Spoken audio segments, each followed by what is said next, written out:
Laurel Jean Mitchell. Esta dulce joven perdió la vida en el año 1975. Desafortunadamente, el caso se enfrió como hielo, pero gracias al testimonio de testigos y los avances en pruebas de ADN, tuvo un avance significativo casi 50 años después. El 6 de agosto de 1975, Laurel Jean Mitchell, de 17 años, desapareció tras salir de su trabajo en el bar de refrigerios del campamento de la iglesia Epworth Forest, en North Webster, Indiana. Laurel tenía planeado encontrarse con amigos en un parque de diversiones a unos 800 metros de distancia. Un testigo informó a la policía que había visto a Laurel caminando y la había saludado, todo poco después de que ella saliera del trabajo. Sin embargo, la joven nunca volvió a ser vista con vida. Su cuerpo fue encontrado al día siguiente, el 7 de agosto, en el río Elkhart por unos pescadores, luego de que no regresara a casa. Aunque la causa de su fallecimiento fue determinada como ahogamiento, la policía indicó que el informe de la autopsia sugería que Laurel había luchado por su vida. Por ello, se inició una investigación por homicidio. Dos residentes que vivían cerca de la carretera por la que Laurel probablemente habría caminado tras su turno informaron a la policía haber escuchado un auto ruidoso que pasó, dio la vuelta y luego se detuvo cerca de su casa. Uno de ellos declaró que escuchó lo que parecía ser alguien cerrando la cajuela de un auto con fuerza. Al salir de su casa, vio dos autos alejándose del lugar. La otra residente afirmó que alrededor de las 10 de la noche, un auto giró en el camino de entrada de la casa vecina y al pasar de nuevo frente a su casa, escuchó varias voces que decían, «Vayamos por ella», o algo similar. Mencionó que el auto era oscuro y hacía mucho ruido. Aunque los detectives investigaron estas pistas, no se realizaron arrestos y el caso quedó sin resolver. En el año 2013, un detective del departamento del sheriff del condado de Noble fue contactado por una mujer en Florida. Ella relató que, en 1975, cuando tenía 16 años, salió con un hombre llamado John Wayne Lehman. Según su testimonio, en una ocasión, mientras él la llevaba a casa después de una fiesta, Lehman confesó haber participado en un crimen junto a su amigo Fred Bandy. En 2014, los investigadores entrevistaron a un hombre que afirmó que, cuando era estudiante de segundo año en la secundaria West Noble, en 1975, Fred Bandy le confesó haber cometido el crimen. Otra persona también declaró que Bandy admitió su participación en el delito durante una fiesta. En 2019, las prendas de Laurel fueron enviadas nuevamente al laboratorio de la Policía Estatal de Indiana para análisis y pruebas de ADN. A finales del 2022, se obtuvo una muestra de ADN de Fred Bandy, la cual resultó ser 13,000 millones de veces más probable que él fuera el contribuyente del ADN encontrado en la ropa de Laurel, en comparación con cualquier otra persona desconocida. Por fin, después de casi 50 años, en febrero del 2023, la policía arrestó a Fred Bandy y a John Wayne Lehman, ambos de 69 años. Los avances en la tecnología de laboratorio permitieron a los investigadores vincular a ambos hombres con la muerte de Laurel. Según los investigadores, Bandy y Lehman habrían secuestrado a Laurel, colocándola en el Oldsmobile modelo 1971 de Bandy. Luego la llevaron al sitio de acceso público Mallard Roost, ubicado en la carretera del Condado 600 Norte, en el Condado de Noble, donde la ahogaron. Ambos hombres lograron eludir la justicia durante casi 5 décadas. Sin embargo, Bandy fue condenado varias veces por diversos delitos en la Corte de Circuito del Condado de Noble a lo largo de los años, lo que permitió a los investigadores recopilar su ADN. Lehman compareció por video desde el Centro Correccional de Miami para su audiencia de sentencia, tras haberse declarado culpable de conspiración para cometer homicidio en relación con la muerte de Laurel. Como parte de su sentencia, Lehman recibió un crédito de 613 días por el tiempo que ya había cumplido en prisión. En una declaración realizada en agosto, Lehman afirmó que Bandy agredió a Laurel y la ahogó. Lehman negó haber participado en la agresión o el homicidio y dijo que su temor hacia Bandy le impidió intentar detener los crímenes. El 11 de octubre del 2024, Lehman fue sentenciado a 8 años de prisión por su papel en la muerte de la joven. Bundy, por su parte, fue hallado culpable de homicidio en relación con la muerte de Laurel. El 22 de octubre del 2024, fue condenado a cadena perpetua con posibilidad de libertad condicional por el asesinato ocurrido en 1975 de Laurel Jean Mitchell, de 17 años. Corey Devon Smith. En 2004, un hombre le disparó fatalmente a Corey Devon Smith frente a la casa de su madre. 20 años después, estando encarcelado, un hombre confesó el crimen. El 12 de junio del 2004, Corey Devon Smith, de 21 años, fue asesinado a tiros cerca de la avenida Royal Palm, número 2766, en Fort Myers, Florida, frente a la casa de su madre. Corey fue alcanzado por 5 disparos mientras se dirigía al auto después de recoger un cargador en su casa, dejándolo sin vida en el suelo. El cuerpo de Corey fue encontrado en la calle frente a su casa. Testigos dijeron haber visto a un hombre negro enmascarado huyendo de la escena y subiéndose a un sedán Cadillac amarillo. Investigadores especializados en casos sin resolver trabajaron incansablemente para identificar al responsable de quitarle la vida a Corey. Un examen forense del auto de Corey reveló 2 conjuntos distintos de ADN. Una de las personas relacionadas con el primer conjunto de ADN no fue contactada en 2004 y la segunda aún no ha sido identificada. Tras revisar la escena del crimen, la policía concluyó que el atacante había esperado a Corey, le había disparado, se escondió en los arbustos y luego huyó del lugar. A lo largo de los años, los detectives de casos sin resolver de Fort Myers comenzaron a reunir pistas, pero no contaban con suficiente evidencia, lo que llevó al caso a quedar sin resolver. Los detectives también creían que conocer la identidad del conductor del auto y señalaron que solo era cuestión de conectar las piezas y presentar el caso ante la oficina del fiscal estatal. Mientras revisaban casos de esa época, los investigadores se dieron cuenta de que tenían pruebas suficientes para encontrar un posible sospechoso en el caso de Corey. Con la atención renovada y más exposición, los detectives de la policía de Fort Myers creyeron poder resolver el caso. En 2022, el Departamento de Policía de Fort Myers investigó un caso relacionado con un amigo de Corey, Rodney Terrell Davis. La Unidad de Casos sin Resolver de Homicidios de la Oficina del Fiscal Estatal y la Fuerza Especial de Narcóticos, conocida como Net Force, también trabajaron en el caso. Davis fue arrestado como resultado de una investigación de Net Force, después de ser descubierto organizando operaciones de tráfico de narcóticos desde la cárcel del condado de Lee, donde estaba detenido por otros cargos. Davis fue acusado de múltiples cargos de conspiración y uno de tráfico de sustancias ilegales. Durante la investigación, Davis aceptó proporcionar información a las autoridades sobre su participación en el homicidio de Corey Smith en 2004. Davis luego hizo una declaración admitiendo ser el tirador que acabó con la vida de Corey. Gracias a esta confesión, el caso sin resolver pudo cerrarse. El acusado se declaró culpable de los cargos relacionados con sustancias ilegales y fue sentenciado en ambos casos.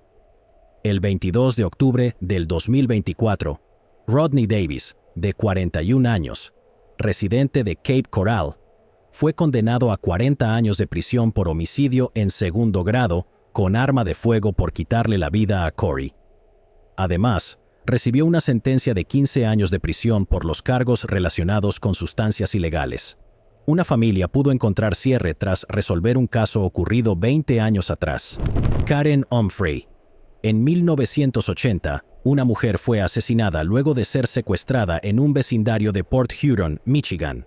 Pasaron décadas sin justicia, hasta que pruebas de ADN llevaron al arresto de 2 sospechosos. El 2 de noviembre de 1980, el cuerpo de Karen Humphrey, de 21 años, fue encontrado sin vida en el área de caza estatal de Bird Hills, Michigan, cerca de Port Huron. Había recibido 2 disparos en la cabeza. Los investigadores lograron recolectar evidencia de ADN del cuerpo de Karen después de que unos cazadores la encontraran, un día después de que testigos reportaran haberla visto siendo forzada a subir a un vehículo.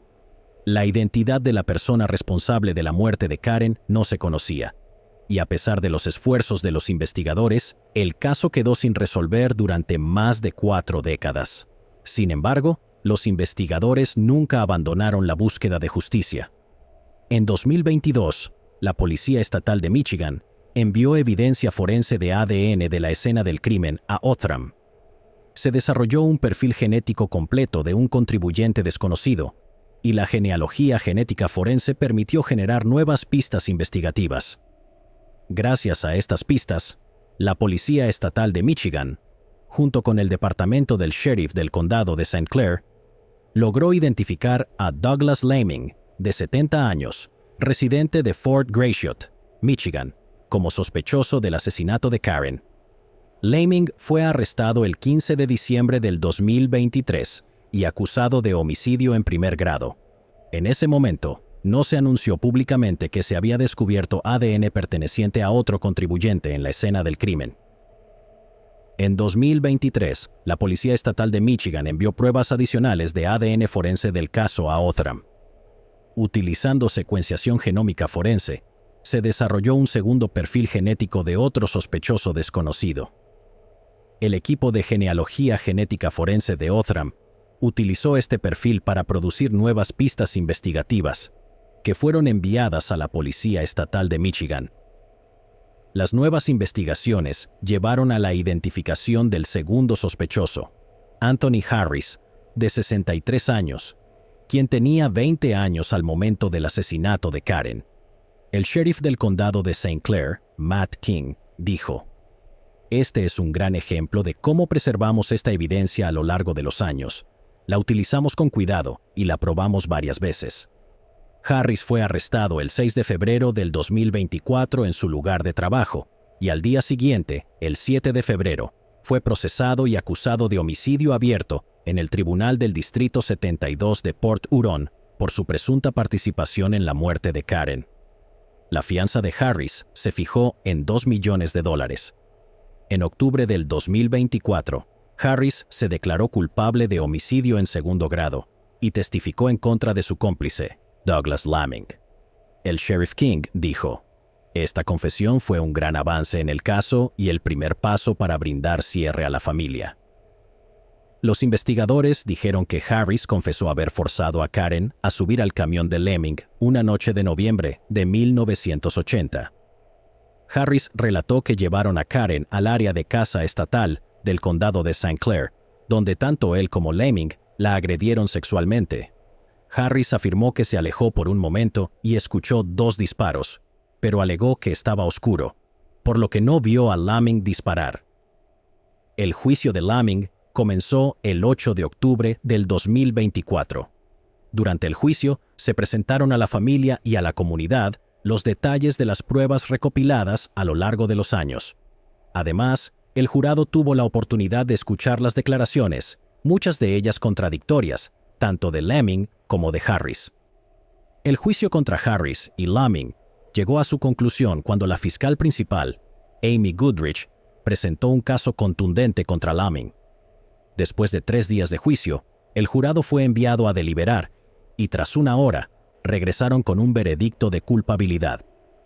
El sheriff King expresó: "Espero que, después de 44 años, la familia de Karen Humphrey pueda respirar un poco más tranquila, sabiendo que los responsables han sido llevados ante la justicia".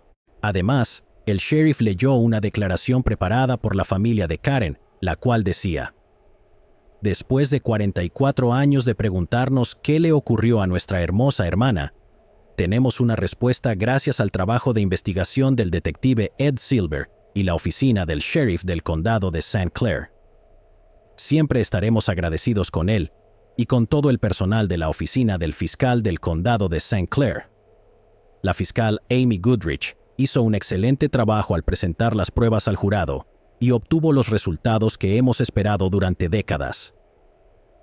Este crimen sin sentido no solo fue absolutamente desgarrador, sino que también transformó nuestras vidas como familia y amigos. Además, las acusaciones y sospechas hacia su novio, Fred Hill, tuvieron un impacto muy negativo en él y su familia. Sinceramente esperamos que Fred pueda encontrar la paz. A todas las familias que atraviesan casos similares, esperamos y rezamos para que encuentren la justicia que nosotros obtuvimos. Los milagros sí ocurren. Se programó la sentencia de Harris para el 12 de noviembre, mientras que la de Laming será el 18 de noviembre. Ambos enfrentan posibles condenas de cadena perpetua. Kathy Hale, una joven de 19 años, desapareció de su aldea en Illinois en 1979. Casi medio siglo después, el caso por fin se resolvió gracias a pruebas de ADN. El 29 de marzo de 1979, Kathy Hale salió de su hogar en North Aurora para recoger a su hermana en un centro comercial cercano. Durante el trayecto desapareció. Inicialmente la policía investigó el caso como una desaparición, hasta que, 3 semanas después, el cuerpo de Kathy fue descubierto en el río Fox el 24 de abril. A pesar de años de investigaciones, las autoridades determinaron que no había suficiente evidencia para identificar a un sospechoso, y el caso quedó sin resolver.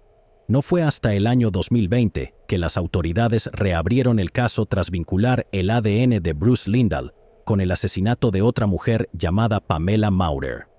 Las autoridades de North Aurora utilizaron nuevas tecnologías forenses para conectar el ADN encontrado en la ropa de Kathy con el ADN de Lindahl, previamente recolectado al resolver el caso de Pamela.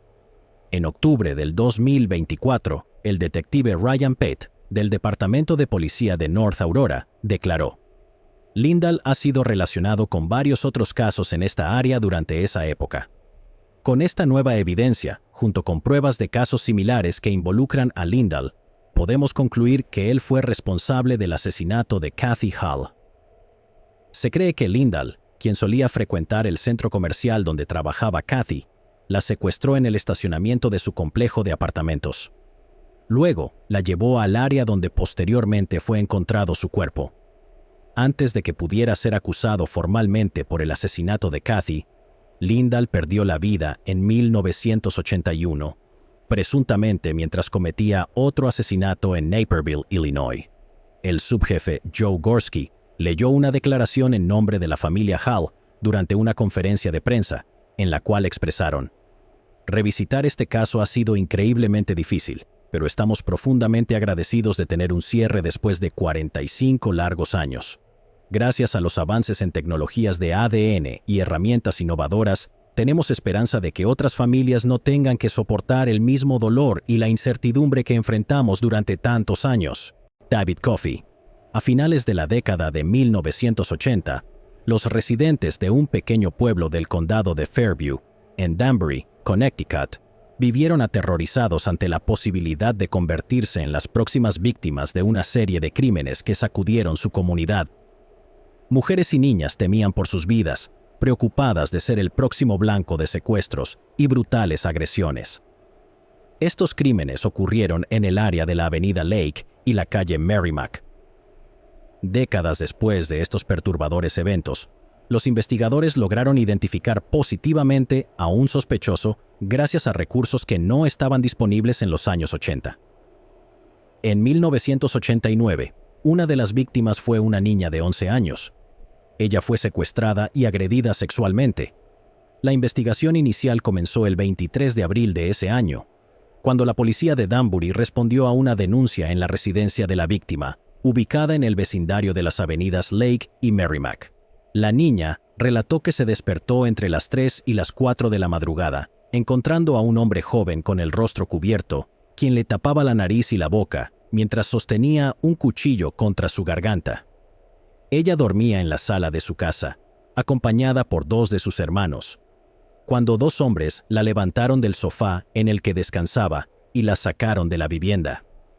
Una vez afuera, la niña contó que los 2 hombres la pusieron en el suelo, la levantaron y le ordenaron caminar.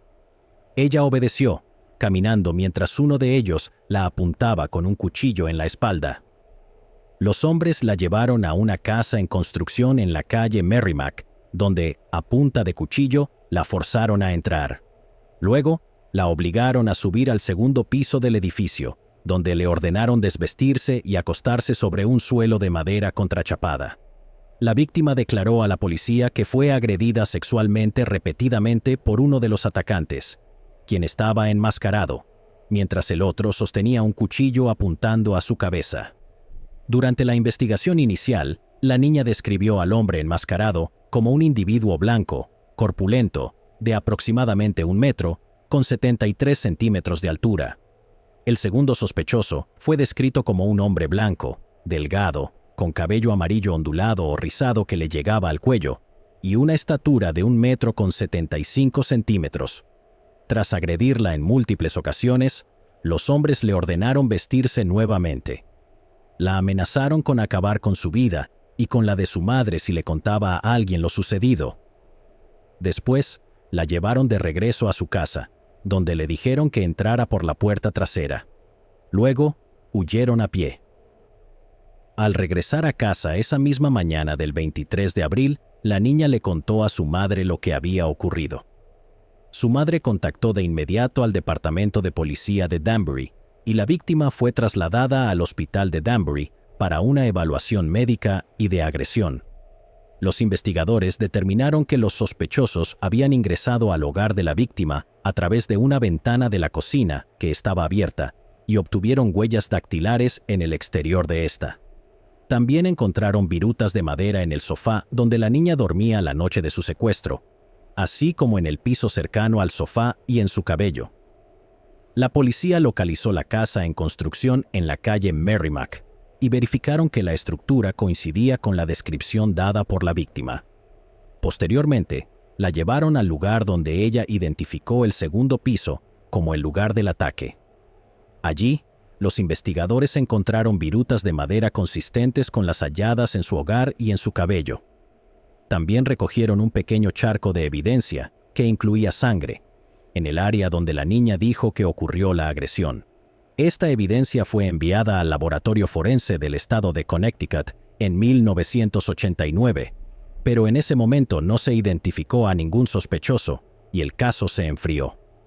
3 décadas después, en noviembre del 2023, la víctima realizó una consulta sobre el caso. La Unidad de Víctimas Especiales del departamento decidió reabrir los archivos y abordar los ataques con nuevas perspectivas y tecnología moderna. La policía de Danbury informó que solicitaron un nuevo examen de las evidencias y obtuvieron un resultado en febrero del 2024 que vinculaba el ADN de David Coffey, de 54 años, con la mezcla de sangre y otras evidencias recolectadas en la residencia de la calle Merrimack en 1989. Con esta información, aseguraron una orden de arresto acusándolo de secuestro en primer grado y Coffey fue detenido el 22 de octubre. Basada en los recientes análisis de ADN obtenidos de las pruebas incautadas en 1989, la policía cree que Coffey era el sospechoso enmascarado. En abril de 1989, Coffey tenía 17 años y vivía en una casa en la calle Pea, a tan solo 180 metros de la residencia de la víctima.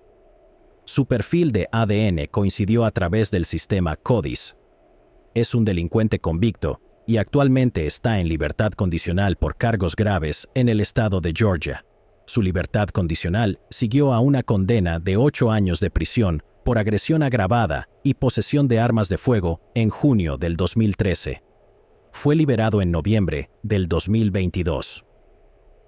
Tras la coincidencia de ADN que vinculaba a Coffey con las evidencias, las autoridades obtuvieron una nueva muestra de ADN de la víctima y la enviaron al laboratorio forense del estado de Connecticut para análisis y comparación.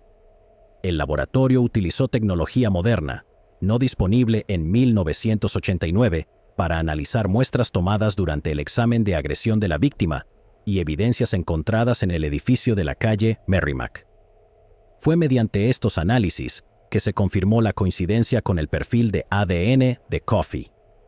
Una comparación realizada en julio del 2024 entre las huellas dactilares tomadas de la ventana de la casa de la víctima en 1989 y las obtenidas de Coffey durante un arresto previo resultó ser inconclusa.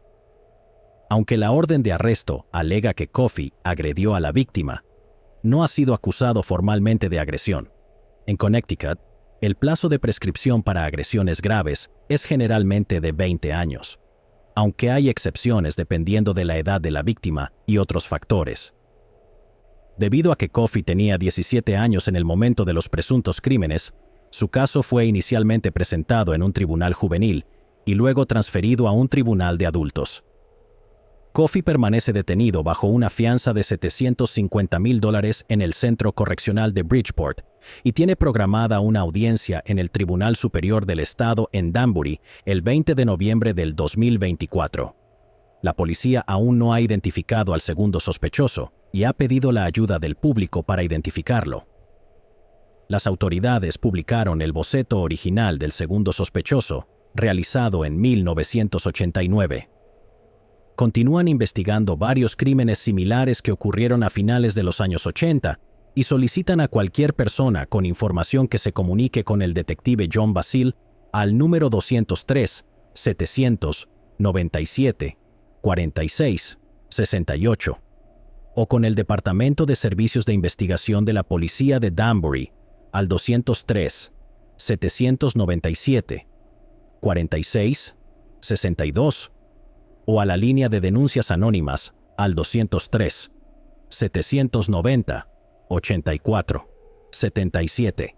Terry Dollowee. Durante casi 40 años, el brutal asesinato de Terry Dollowee, de 24 años, proyectó una oscura sombra sobre Wisconsin. En febrero de 1985, Terry desapareció misteriosamente de su hogar y días después, su cuerpo decapitado y en llamas fue descubierto en un conducto rural. A pesar de los esfuerzos exhaustivos, el perpetrador permaneció elusivo y, con el paso de los años, muchos creyeron que el caso permanecería sin resolverse. Pero después de décadas de callejones sin salida, un arresto impactante y nuevas pruebas de ADN descubiertas han reavivado la esperanza. Terry Dollowee era originaria de River Forest, Illinois, un área suburbana cerca de Chicago. Criada en una familia de clase media, era conocida por ser una estudiante dedicada y una trabajadora incansable, equilibrando su vida académica con su empleo como gerente de un bar. En el momento de la tragedia, Terry era estudiante de último año en la Universidad de Wisconsin en La Crosse, donde estudiaba finanzas. Se había mudado a La Crosse para perseguir sus estudios y sus ambiciones, reflejando su determinación por construir una vida estable y exitosa. El trabajo de Terry en Peggy's, un restaurante exclusivo en el corazón de La Crosse, le permitía mantenerse mientras asistía a la escuela. Compartía un remolque como hogar con su prometido, Russell Lee, en la pequeña comunidad de Barre Mills. La pareja parecía llevar una vida estable juntos, y Terry esperaba con entusiasmo graduarse y comenzar su carrera. Además, tenía un pequeño caniche blanco llamado Susie, a quien amaba profundamente. El 14 de febrero de 1985, Terry terminó su turno en Peggy's. Era una fría noche de invierno cuando regresó a su remolque. Su bolso, su auto y todas sus pertenencias personales quedaron allí, pero Terry y Susie desaparecieron sin dejar rastro. Los días siguientes trajeron temor y confusión. Su prometido reportó su desaparición, pero no hubo pistas inmediatas. 4 días después, en una carretera remota del condado de Vernon, se realizó un macabro descubrimiento. Un transeúnte informó sobre un incendio en un conducto, donde la policía pronto encontró el cuerpo decapitado y quemado de Terry. La investigación sobre el asesinato de Terry fue extensa, pero, a pesar de los esfuerzos iniciales, estuvo marcada por la frustración y los callejones sin salida. Se entrevistó a cientos de personas y se siguieron posibles pistas, pero no surgió nada concreto. En un principio, los investigadores centraron su atención en la vida personal de Terry. Examinaron a su prometido, Russell, quien había sido la última persona en verla con vida. Sus hábitos de juego y su estrecha relación con los torneos de billar levantaron sospechas, pero, a pesar del escrutinio, no hubo pruebas directas que lo vincularan al crimen. La investigación se amplió para incluir a otras personas de su círculo social, incluyendo amigos y compañeros de trabajo, pero ninguna de estas líneas produjo un sospechoso. A esto se sumó el desafío de que la cabeza de Terry y su perro desaparecido nunca fueron encontrados, lo que dejó a los investigadores sin pruebas críticas que pudieran arrojar luz sobre cómo y por qué se encontró un destino tan trágico. Entonces, en un giro frustrante, el caso comenzó a enfriarse. Sin tecnología de ADN en ese momento, y solo con evidencia circunstancial, las autoridades tenían poco con qué trabajar. Creían que el perpetrador había planeado meticulosamente el crimen, utilizando un acelerante para quemar el cuerpo y destruir posibles pruebas. Aún así, las autoridades nunca se dieron por vencidas. A lo largo de los años, los investigadores revisaron periódicamente el caso, volviendo a entrevistar testigos y reexaminando las evidencias. A finales de los años 90, se descubrió una astilla de pintura en una sábana que había sido envuelta alrededor del cuerpo de Terry, lo que sugería un posible vehículo utilizado en el crimen. Pero, nuevamente, no fue suficiente para llevar a un arresto. Los investigadores siguieron adelante, esperando que algún día la nueva tecnología o una pista fresca trajeran respuestas a este caso. Ese día llegó en el año 2023, cuando los avances en tecnología de ADN abrieron el misterio y señalaron a un sospechoso que había estado oculto a plena vista. El avance en el caso de Terry Dalloway fue impulsado por una serie de desarrollos en la ciencia forense, específicamente en la tecnología de ADN, que había evolucionado significativamente. Los investigadores tomaron la decisión crucial de revisar las viejas pruebas, con la esperanza de que los nuevos métodos pudieran arrojar resultados que habían sido imposibles décadas atrás. Las autoridades obtuvieron una orden de registro para recolectar ADN de Michael Raymond Popp, un conductor de camión de Tomah, Wisconsin, quien durante mucho tiempo había pasado desapercibido en la investigación. Aunque Popp había sido entrevistado en 1985, nunca fue considerado un sospechoso serio en ese momento, ya que describió su relación con Terry como una simple conocida ocasional. Sin embargo, este nuevo impulso en la investigación volvió a poner a Popp en el centro de atención. Una muestra de ADN tomada de Popp en enero del 2023 fue enviada a un laboratorio forense para comparación. Los resultados fueron impactantes. El ADN de Popp coincidía con las muestras recolectadas durante la autopsia de Terry. Esta fue la primera evidencia sólida que vinculaba a Popp con el crimen. Durante las entrevistas con los investigadores, Popp inicialmente afirmó que solo había visto a Terry unas pocas veces y que realmente no la conocía bien. Pero cuando se le preguntó por qué su ADN coincidía con el ADN masculino encontrado dentro del cuerpo de Terry, Popp respondió: «Tal vez tuve una pequeña relación con ella durante 6 a 8 meses». Cuando los investigadores lo presionaron sobre por qué nunca había mencionado esto antes, Popp explicó: «Bueno, es un caso bastante serio. No quería estar asociado con eso». Aunque Popp mantuvo su inocencia diciendo que no era una persona violenta, la coincidencia proporcionó a los investigadores la evidencia concreta que necesitaban para arrestarlo el 24 de septiembre del 2024. Durante una audiencia de fianza en el Tribunal del Circuito del Condado de Vernon, el fiscal especial Kevin Croninger solicitó una fianza en efectivo de $2 millones. El juez Timothy Gaskell estableció la fianza en $1 millón. Popp, quien no estaba representado por un abogado en ese momento, intentó involucrar al fiscal Croninger en una discusión sobre un caso no relacionado en el condado de Monroe. En ese caso, enfrentaba cargos por acoso, amenazas, resistencia al arresto y posesión de sustancias ilegales. En un momento, Popp expresó su incredulidad, afirmando que estaba estupefacto sobre por qué estaba en la corte o bajo custodia por el cargo de homicidio. Si es declarado culpable en el caso de Terry, Popp enfrenta la posibilidad de cadena perpetua. Durante casi 4 décadas, la familia de Terry y la comunidad quedaron con preguntas sin respuesta. Con la tecnología moderna de ADN vinculando a Popp con el crimen, hay esperanza de que las respuestas tan esperadas por fin salgan a la luz. Aunque Popp niega su responsabilidad, los próximos procedimientos legales podrían, al fin, traer cierre a quienes han pasado años buscando justicia para Terry Dalloway. Melanie White. una mujer y madre que se había mudado al Valle de Las Vegas, Nevada, con su novio en la primavera de 1994, desapareció la noche del 26 de agosto. Fue encontrada sin vida al día siguiente. La persona responsable de su muerte permaneció desconocida durante casi 30 años. El 27 de agosto de 1994, dos hombres estaban de excursión cuando descubrieron los restos de una persona no identificada en el Boulevard Lake Mead, cerca de la entrada al área recreativa del lago Mead. Se determinó que los restos eran de una mujer blanca. Su cuerpo había sido arrastrado y colocado en un área de drenaje. Tras una autopsia realizada al día siguiente, la oficina del forense del condado de Clark determinó que los restos eran de Melanie White, de 27 años. La policía cree que fue arrastrada desde un auto hacia el área de drenaje, estrangulada y asesinada con un traumatismo contundente.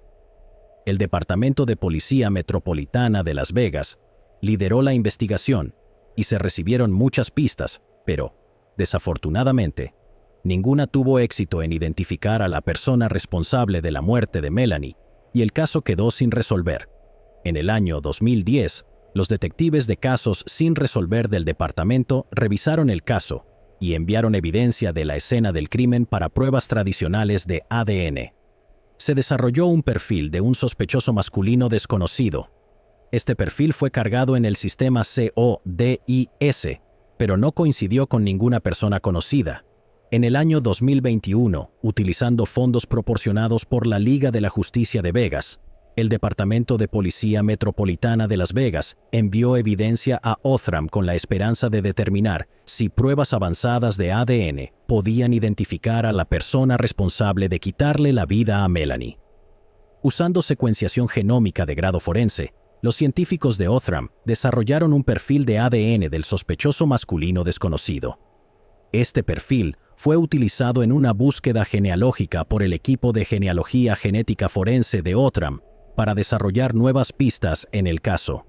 Estas pistas fueron entregadas a los detectives del Departamento de Policía Metropolitana de Las Vegas, quienes llevaron a cabo una investigación de seguimiento. Dicha investigación condujo a la identificación de posibles familiares del sospechoso.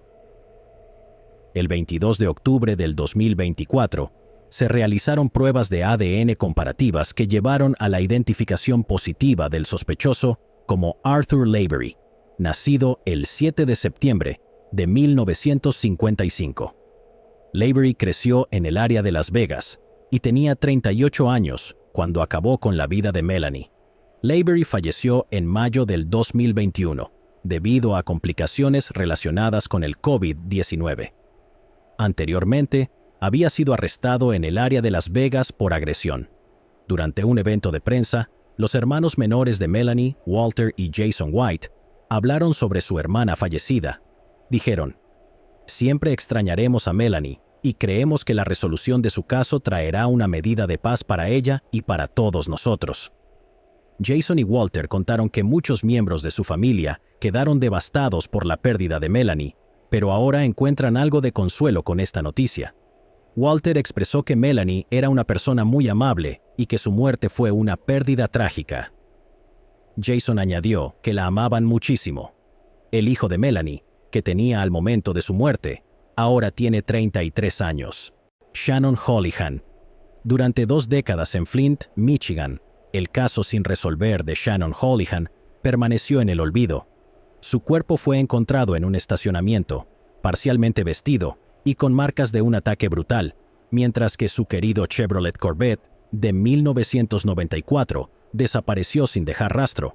Los años se convirtieron en décadas y todas las pistas se enfriaron hasta que, en un giro del destino, un avance con evidencia de ADN por fin vinculó a un sospechoso con el crimen. Shannon Daniel Holihan nació y creció en Grand Blanc, Michigan, donde desarrolló una reputación como una persona brillante y solidaria. Asistió a escuelas locales y destacó académicamente, llegando a cursar una carrera en programación de computadoras. A principios de sus 30 años, Shannon había establecido una exitosa carrera en la sede de Kmart Corporation en Troy. Fuera del trabajo, Shannon era un hijo devoto cuidando de su madre, quien era sobreviviente de un derrame cerebral. Shannon también era miembro de la comunidad LGBTQ y, a finales de la década de los 90, frecuentaba bares locales como el State Bar y el Club Triangle en Flint, lugares populares de reunión para la comunidad que ofrecían un sentido de camaradería y aceptación. Nadie podría haber imaginado que una noche casual se tornaría en tragedia, dando inicio a una serie de eventos oscuros. La noche del 26 de mayo de 1998, Shannon fue visto por última vez saliendo de su trabajo, probablemente con el entusiasmo de disfrutar de una salida nocturna. Tenía planes de visitar el State Bar, un popular bar en Dort Highway en Flint, conocido por su ambiente social. Testigos informaron haberlo visto en el bar temprano esa noche, donde interactuó con amigos y disfrutó de la compañía de otros asistentes. A medida que avanzaba la noche, varias personas notaron su presencia y parecía estar de buen ánimo. Pero a medida que pasaban las horas, comenzaron a surgir preocupaciones cuando Shannon no regresó a casa. Su madre, quien dependía de su apoyo, se inquietó cada vez más cuando él no se comunicó con ella. La mañana siguiente, el 27 de mayo, alrededor de las 8:30 de la mañana, el dueño de un restaurante descubrió el cuerpo inconsciente de Shannon en un callejón detrás del restaurante Empress of China, ubicado cerca del bar que había visitado. Fue encontrado parcialmente vestido, con solo una camiseta, y había sufrido un traumatismo contundente grave en la parte posterior de la cabeza, lo que indicaba un ataque violento. Los investigadores dedujeron posteriormente que Shannon probablemente se encontró con su atacante después de salir del bar. Testigos presenciales afirmaron que había hablado con un joven en una bicicleta de montaña poco antes de desaparecer. A pesar de los esfuerzos inmediatos por localizar su Chevrolet Corvette de 1994, que había sido robado, las pistas se agotaron rápidamente. Shannon fue llevado al centro médico Hurley, donde permaneció en coma durante 2 días antes de sucumbir a sus heridas el 30 de mayo. Su muerte marcó el inicio de un largo caso sin resolver. El avance en la investigación del caso de Shannon Hoolihan llegó en el año 2024, más de 25 años después del crimen. La unidad de casos sin resolver del Departamento de Policía de Flint, establecida con fondos del Acta de Rescate estadounidense y la Fundación Mott, había estado revisando activamente casos sin resolver, y el de Shannon fue uno de ellos. En un giro afortunado de los acontecimientos, los detectives reexaminaron las pruebas existentes, en particular las muestras de ADN recolectadas debajo de las uñas de Shannon. Estas pruebas, preservadas desde la investigación inicial, representaban un posible vínculo con su atacante.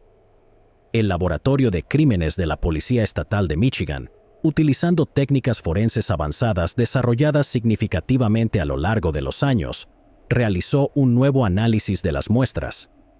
Posteriormente, se encontró una coincidencia. El ADN pertenecía a Eric Dukes, un hombre de 53 años que había sido arrestado recientemente por un crimen no relacionado. Este hallazgo fue crucial, ya que sugería que Shannon había luchado con su atacante y que el ADN bajo sus uñas era un indicio de un acto defensivo durante el encuentro violento. Tras confirmar la coincidencia de ADN, los detectives revisaron las circunstancias que rodearon la noche de la tragedia. Investigaron el historial de Dukes y cualquier conexión que pudiera haber tenido con Shannon o con los lugares que frecuentaba. Además, comenzaron a reconstruir una línea de tiempo que vinculaba a Dukes con los últimos movimientos conocidos de Shannon. Los hallazgos de la unidad de casos sin resolver los llevaron a buscar información adicional. Una pista de Crime Stoppers, no relacionada con el caso de Shannon, proporcionó más evidencias que vinculaban a Dukes con el crimen. Mientras reunían más detalles, los investigadores encontraron relatos de testigos que sugerían que Dukes y Shannon habían interactuado esa noche, ofreciendo una imagen más clara de los eventos que llevaron al crimen. Con estas pruebas, el fiscal del condado de Genesee, David Layton, anunció cargos contra Dukes por delitos graves relacionados con la muerte de Shannon y el robo de su auto. La capacidad de acusar a un sospechoso no solo fue una victoria para la unidad de casos sin resolver, sino también un momento significativo para la familia y amigos de Shannon, quienes habían buscado justicia durante mucho tiempo por su trágica muerte. David Lee Toney. En el corazón de Raleigh, Carolina del Norte, ha resurgido un oscuro capítulo de hace casi 3 décadas, reavivando la búsqueda de justicia para una víctima que durante mucho tiempo se creyó olvidada. Un hombre fue arrestado y acusado en relación con un brutal ataque ocurrido en 1998. Este arresto es un ejemplo perfecto de cómo los avances en la ciencia forense están reabriendo casos no resueltos décadas después de que ocurrieron. En las últimas horas de aquel fatídico día de 1998, la vida de una mujer cambió para siempre. Aunque los detalles específicos del ataque permanecen en secreto para proteger la identidad de la víctima, se sabe que el incidente fue violento y horroroso. La víctima denunció haber sido secuestrada y atacada. A pesar de su valentía al presentarse, la investigación del crimen avanzó poco. Luego, el caso se enfrió como hielo, convirtiéndose en una estadística más en una larga lista de asaltos no resueltos. Años después, la esperanza resurgió gracias a la iniciativa de Kits de agresión sexual, lanzada por el Departamento de Justicia de Carolina del Norte, que busca abordar el atraso de Kits de agresión sin analizar en todo el estado. Como parte de esta iniciativa, se reexaminó la evidencia del caso de 1998, lo que llevó a un avance significativo. Una muestra de ADN recolectada en la escena del crimen se ingresó en el sistema CODIS. En octubre del 2024, en un giro sorprendente, se encontró una coincidencia positiva. El perfil de ADN de David Lee Toney estaba vinculado con las evidencias recolectadas en el lugar del crimen. Esta conexión dio nueva vida a la investigación, lo que llevó a las autoridades a actuar rápidamente. Con el arresto de Toney, el Departamento de Policía de Raleigh espera brindarle a la víctima la justicia que ha esperado durante tanto tiempo. Toney enfrenta serios cargos por delitos graves, incluidos asalto en primer grado, intento de agresión en primer grado, secuestro y asalto que infligió lesiones graves. Stella McCrary. Durante más de 3 décadas, el brutal asesinato de Stella McCrary, una mujer de 69 años, permaneció como uno de los crímenes no resueltos más inquietantes de Mobile, Alabama. Su vida, una vez llena de tranquilidad, terminó violentamente una fría mañana de enero de 1988. La búsqueda de respuestas se extendería durante años. Stella McCrary vivía una vida pacífica en la avenida Burton en Mobile. Era conocida por su amabilidad y carácter fuerte, habiendo construido un pequeño mundo de satisfacción para ella misma. El 23 de enero de 1988, su hijo Tommy realizó el macabro hallazgo. Stella había sido apuñalada varias veces y había señales de que el robo podría haber sido el motivo. Sin embargo, a pesar de la urgencia de la investigación, no se realizaron arrestos y el caso quedó estancado. La policía de Mobile comenzó a investigar posibles sospechosos, pero la investigación se detuvo. En los años posteriores al crimen, el caso parecía haber perdido impulso. Se revisaba periódicamente, pero el avance esperado por todos nunca se materializó. Esto cambió en marzo del 2021, cuando los detectives de casos no resueltos de Mobile revisaron la evidencia con nueva tecnología y renovada determinación. Comenzaron a reconstruir las piezas del rompecabezas, examinando profundamente las antiguas pruebas y nuevos indicios. Fue durante esta revisión cuando los detectives comenzaron a conectar los puntos. Entre los nombres que resurgieron estaba Anthony Hayes, un hombre que había sido sospechoso durante mucho tiempo, pero cuya conexión con el crimen nunca se había probado de manera definitiva. A medida que avanzaba la investigación, nuevas pruebas, incluidas coincidencias de ADN, confirmaron la participación de Hayes. Fue arrestado en Arizona a principios de agosto del 2024 y está esperando su extradición a Alabama. Con Hayes bajo custodia, el misterio del asesinato de Stella por fin se resuelve. Después de más de 30 años, la familia McCrary está un paso más cerca de encontrar consuelo. Este caso sirve como recordatorio de que incluso los casos más antiguos pueden resolverse y que, sin importar cuánto tiempo pase, la justicia puede alcanzar a aquellos que pensaron que habían escapado de ella. Mahavir Singh, en Ayodhya, India, un brutal caso de hace 17 años ha resurgido, reavivando recuerdos de una tragedia que destrozó a una familia y eludió la justicia durante más de una década.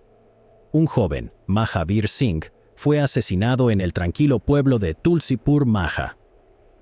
Sin embargo, con el paso del tiempo, la esperanza se desvaneció y el caso parecía haber sido completamente olvidado hasta que los recientes arrestos de 2 fugitivos renovaron la esperanza de que por fin se resuelva.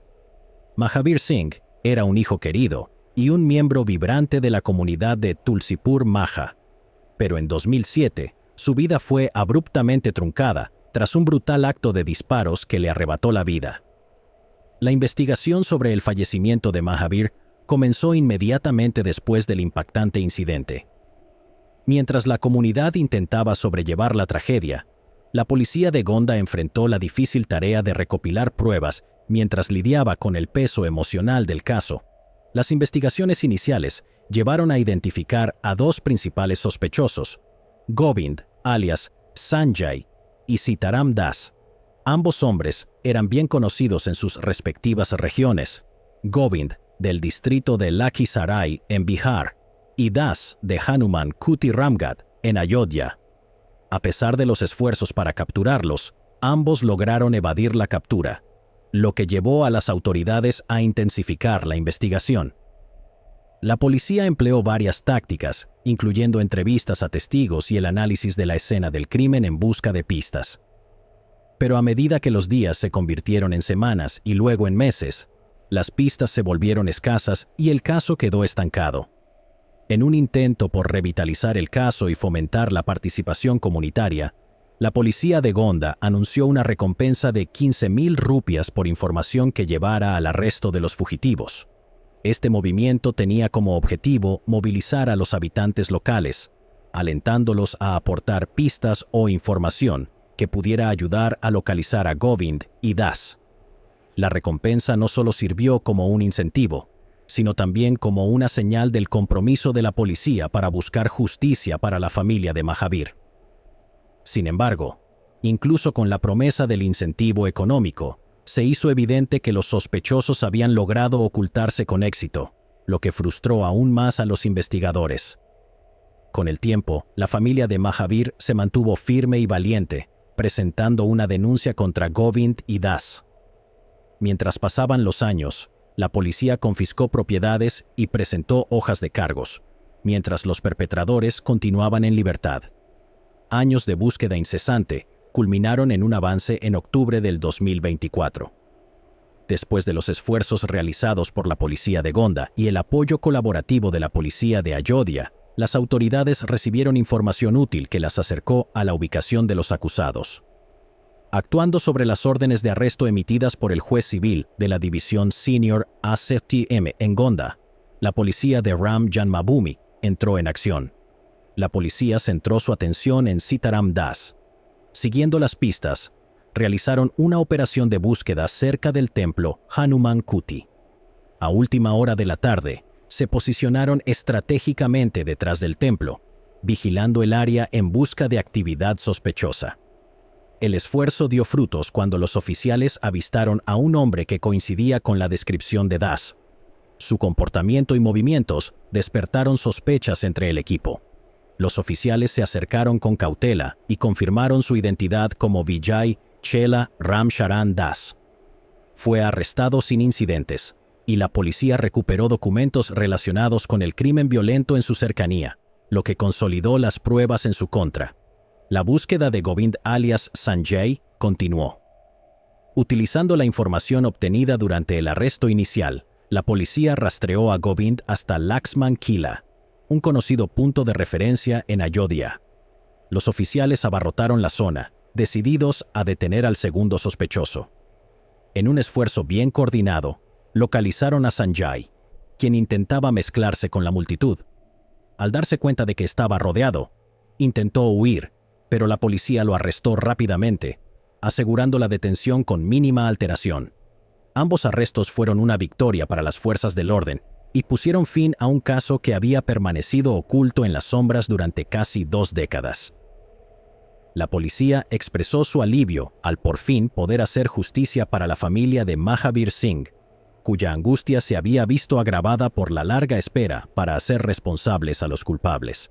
La recuperación de documentos clave en las residencias de los acusados añadió peso al caso de la fiscalía, asegurando que ambos hombres enfrentaran juicio por sus presuntos roles en el crimen. A medida que la noticia del arresto se difundía, la comunidad de Gonda respiró aliviada, esperanzada de que este capítulo largamente esperado llegaría pronto a su fin en un tribunal. Isaiah Hernández. En la noche del 16 de marzo del 2011, Isaiah Hernández fue baleado en un tranquilo estacionamiento de Ansonia, Connecticut.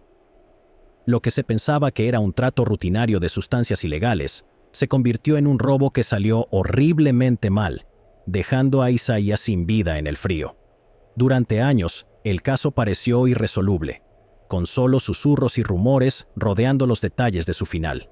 Sin embargo, un avance en la investigación ha llevado a las autoridades a un sospechoso clave, alguien que había permanecido oculto por más de una década. Isaiah Hernández era un padre de 25 años que intentaba construir un futuro mejor a pesar de las dificultades de su pasado.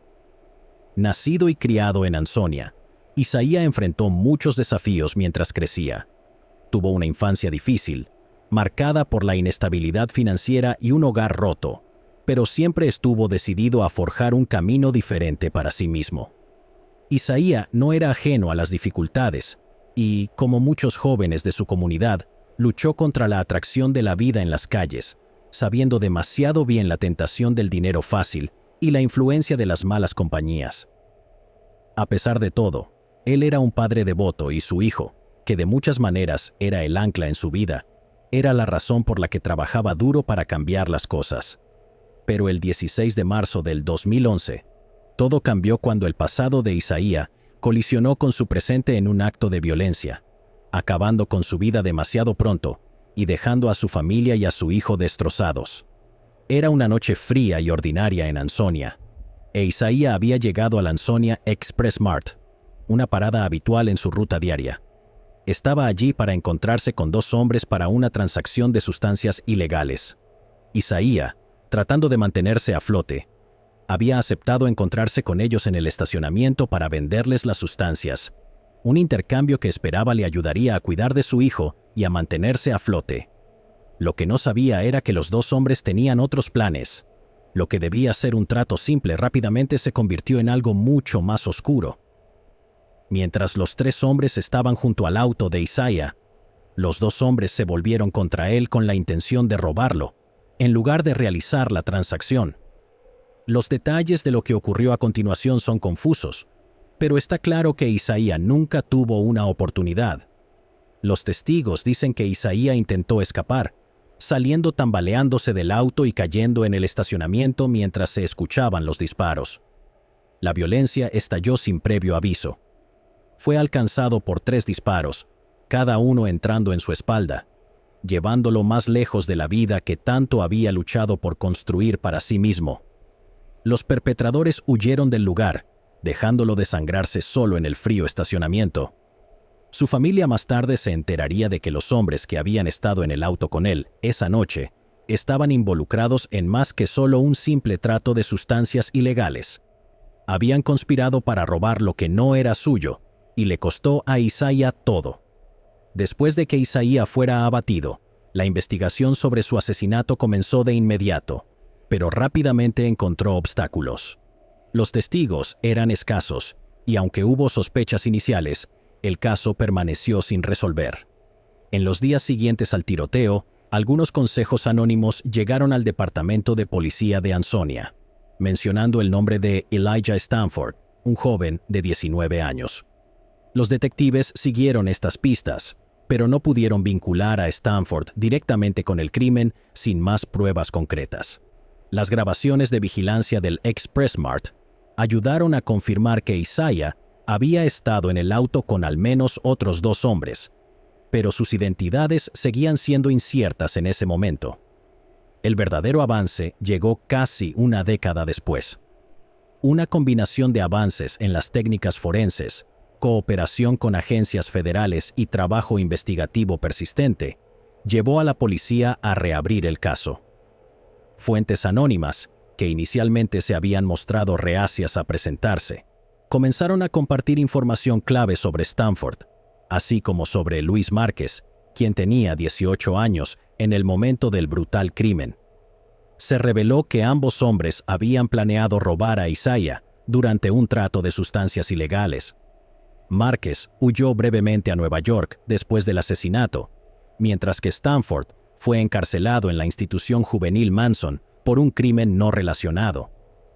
Sus movimientos después del tiroteo, junto con un creciente cuerpo de pruebas, ayudaron a la policía a centrarse en los 2 hombres.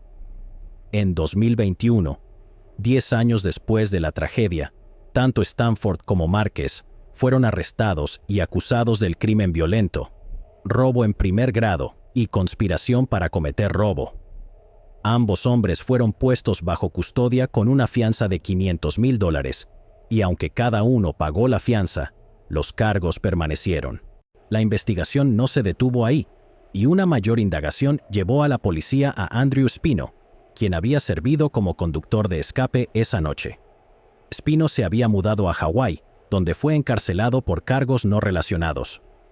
Después de ser extraditado a Connecticut en 2022, Spino también fue acusado. El 10 de marzo del 2024, Luis Márquez aceptó un acuerdo de culpabilidad y se declaró culpable de homicidio involuntario en primer grado con un arma de fuego y conspiración para cometer robo en primer grado en relación con el tiroteo. Los fiscales revelaron que Márquez disparó los disparos fatales durante el robo planeado, que había sido orquestado su coacusado, Elijah Stanford. El 29 de agosto, Márquez fue sentenciado a 14 años de prisión más 5 años de libertad condicional. Dijo lo siguiente antes de ser sentenciado: «Le pedí al juez que mostrara algo de misericordia, pero sé que merezco lo que venga. No voy a sentarme aquí y actuar como si no lo mereciera». Stanford y Spino permanecen bajo custodia. Mientras se desarrollan estos procedimientos legales, el caso de asesinato de Isaiah Hernández, que llevaba más de una década, por fin avanza hacia la justicia, brindando a su familia algo de paz después de años de preguntas sin respuestas. Margaret Simpson, tía de Isaiah, dijo: «Ninguna cantidad de tiempo será suficiente para nosotros. Perdimos a un ser querido y no es fácil, es difícil». La madre de Isaiah, Mira Rivera, dijo en una declaración leída en la corte: «Mi hijo me llamaba todos los miércoles, y ese miércoles no escuché de él. En lugar de eso, recibí una llamada telefónica de su novia tratando de explicarme, mientras lloraba, que mi hijo perdió la vida. Ese fue el día en que mi corazón se destrozó». Marquail Marvista Helams. El 31 de enero del 2014, un tranquilo camino de grava en el condado de Greenville, Carolina del Sur, se convirtió en una escena del crimen cuando el cuerpo de un adolescente local fue encontrado sin vida y lleno de disparos. Durante más de 7 años, el caso permaneció frío, sin respuestas a la vista, hasta que una pista crucial reavivó la investigación. Lo que siguió fue una serie de arrestos y revelaciones sorprendentes que desentrañaron un caso sin resolver que muchos temían que nunca se resolviera. Ahora, un hombre está condenado, pero la historia completa recién comienza a salir a la luz. Antes de que la tragedia golpeara, Marquail Marvista Helams era un joven de 19 años lleno de potencial y un profundo amor por el fútbol. El 31 de enero del 2014, el cuerpo de Marquail fue encontrado por un transeúnte a lo largo de un tranquilo sendero de grava cerca de la carretera Davis en Piedmont, Carolina del Sur, mientras paseaba a su perro. El descubrimiento se produjo después de que le hubieran disparado varias veces a Marquail y dejado en el bosque. Los oficiales de la ley que respondieron fueron inmediatamente impactados por la brutalidad del crimen, pero había pocas pistas para explicar lo sucedido. Sin testigos, sin un motivo claro y sin pistas evidentes, La investigación rápidamente llegó a un punto muerto. Los investigadores examinaron los detalles de su vida con la esperanza de encontrar una razón para el crimen violento.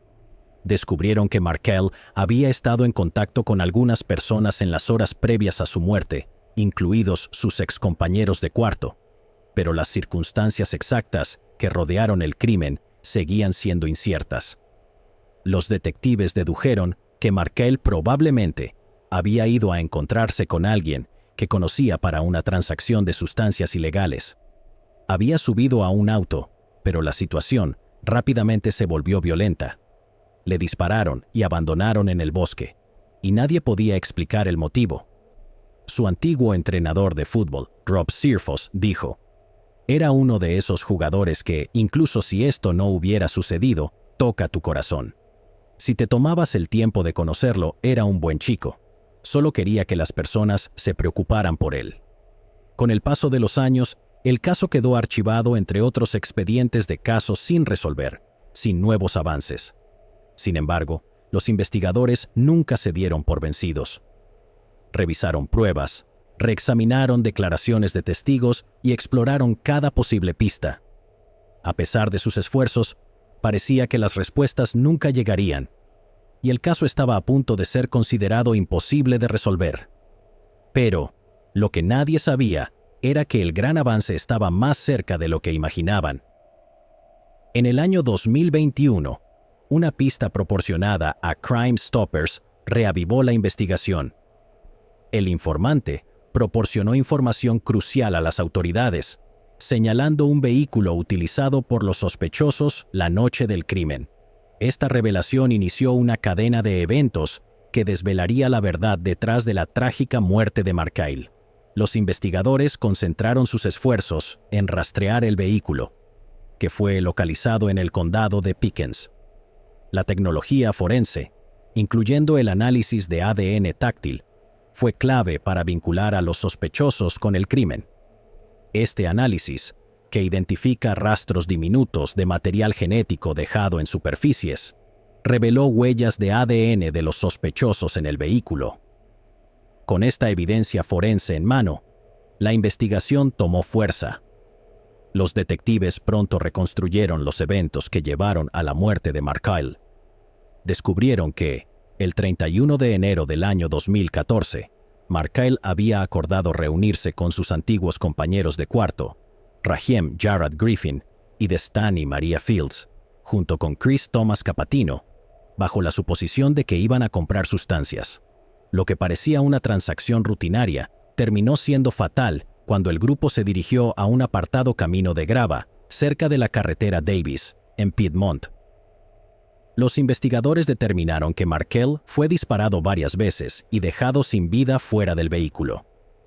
Al indagar más profundamente, los detectives encontraron pruebas de conflictos previos entre Markel y los otros sospechosos.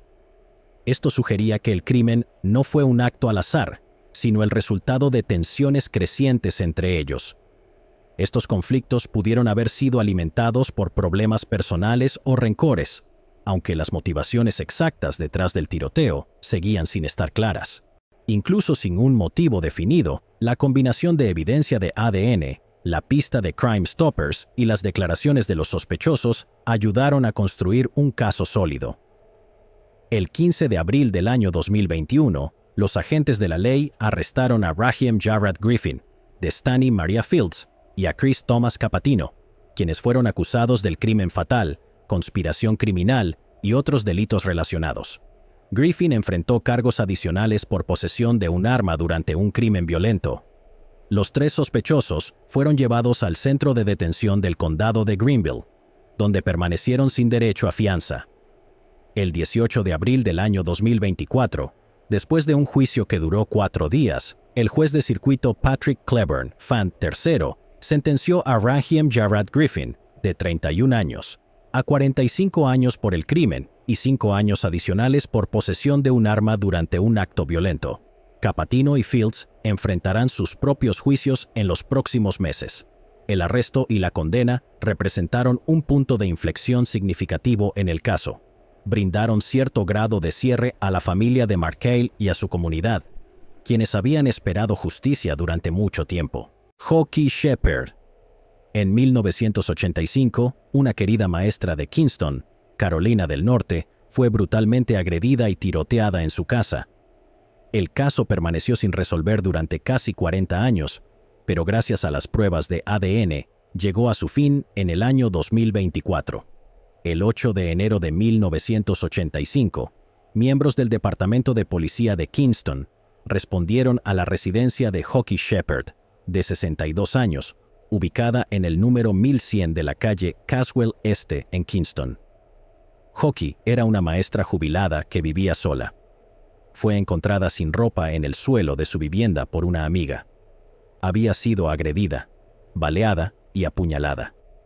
Los investigadores fueron llamados a la escena y solicitaron la ayuda de la Oficina Estatal de Investigaciones de Carolina del Norte. Además, el Cadillac Burdeos modelo 1983 de Hockey había sido robado y posteriormente encontrado en una escuela primaria local. A pesar de innumerables horas de investigación, no se pudo identificar al responsable del brutal ataque y la muerte de Hockey. A medida que pasaron los años, los detectives continuaron trabajando sin descanso, revisando cada detalle. Sin embargo, el caso quedó sin resolver. En ese momento, las pruebas de ADN no eran tan avanzadas como ahora, pero los investigadores lograron recolectar evidencia que podría ser utilizada en el futuro. Con el tiempo, el caso fue reabierto a medida que avanzaba la ciencia forense. Se desarrolló un perfil de ADN a partir de las pruebas recolectadas en la escena del crimen, el cual fue ingresado en la base de datos CODIS. Sin embargo, la búsqueda no arrojó coincidencias, dejando el caso de la agresión y muerte de Hockey sin resolver durante décadas. En 2023, el Departamento de Policía de Kinston, en colaboración con el FBI y la Oficina Estatal de Investigaciones de Carolina del Norte, envió evidencia forense a Othram con la esperanza de que pruebas de ADN avanzadas pudieran ayudar a identificar al sospechoso masculino. Los científicos de Othram utilizaron técnicas de secuenciación genómica de grado forense para construir un perfil de ADN integral del sospechoso desconocido. Tras completar el proceso, el perfil genético fue entregado al equipo de genealogía forense del FBI, quienes generaron nuevas pistas investigativas. El 30 de septiembre del 2024, miembros del Departamento de Policía de Kinston presentaron la evidencia obtenida del perfil genético al fiscal del condado de Lenoir. Los resultados identificaron al sospechoso como Thomas Williams Wade Jr. Wade tenía 28 años al momento del crimen y fue entrevistado inicialmente como un posible sospechoso. Poco después del hecho, se mudó del área de Kinston y pasó el resto de su vida en el condado de Granville, donde falleció en el año 2007. Si Wade estuviera vivo hoy, habría sido acusado de homicidio en primer grado y hurto por el robo del auto de Hockey.